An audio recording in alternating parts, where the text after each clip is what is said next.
বিসমিল্লাহির রহমানির রহিম। আসসালামু আলাইকুম। জনতার রান্নাঘর থেকে সবাইকে জানাচ্ছি শুভেচ্ছা। আশা করি সবাই ভালো আছেন। আজকে যে রেসিপিটি করব এটা চায়ের রেসিপি। এটা মানে মসলাদার চা হবে। এখন সিজনটা একটু মানে ঠান্ডা, ঠান্ডা পড়তেছে, এজন্য মানে সবার কাশি-টাশি আছে। যাই হোক এই চাটা খেলে খুব ফ্রেশ লাগবে। এখানে আমি নিয়ে নিয়েছি ২ টা দারচিনি আর ২ টা লং। এগুলোকে একটুখানি থেতলিয়ে নেব।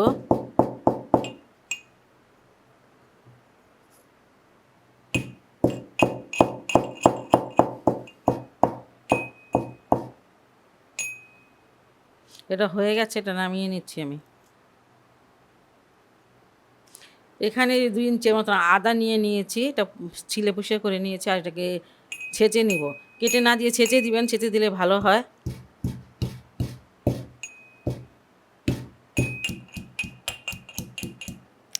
আদাটা ছেঁচা হয়ে গেছে আর এটা আমি সরিয়ে নিচ্ছি।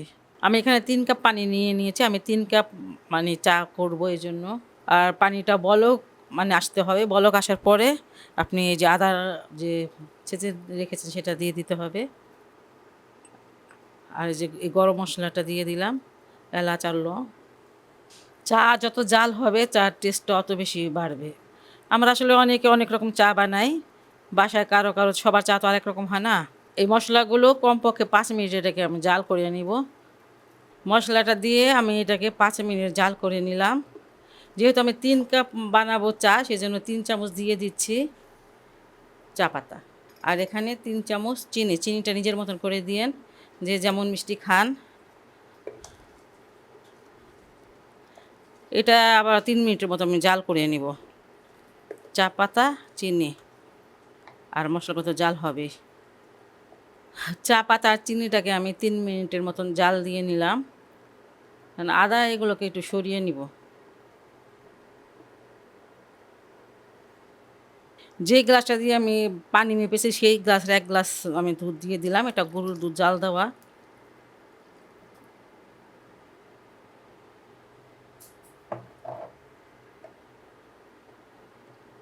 প্রায় ৩ থেকে ৪ মিনিট দুধটাকে জাল করে নিব এই মানে চায়ের সাথে।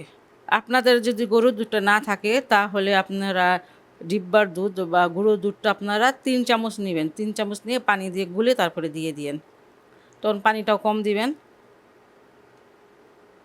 তবে গরুর দুধের চায়ের ফ্লেভার খুব ভালো হয়, খেতে ভালো লাগে। চাটা আমার বানানো শেষ। এটা এখন আমি নামিয়ে নিব।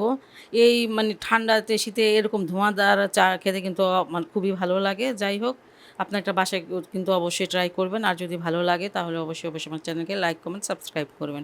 সবাই ভালো থাকুন, সুস্থ থাকুন, নিরাপদে থাকুন এই দোয়া করি। আপনারাও আমার জন্য দোয়া করবেন। আল্লাহ হাফেজ।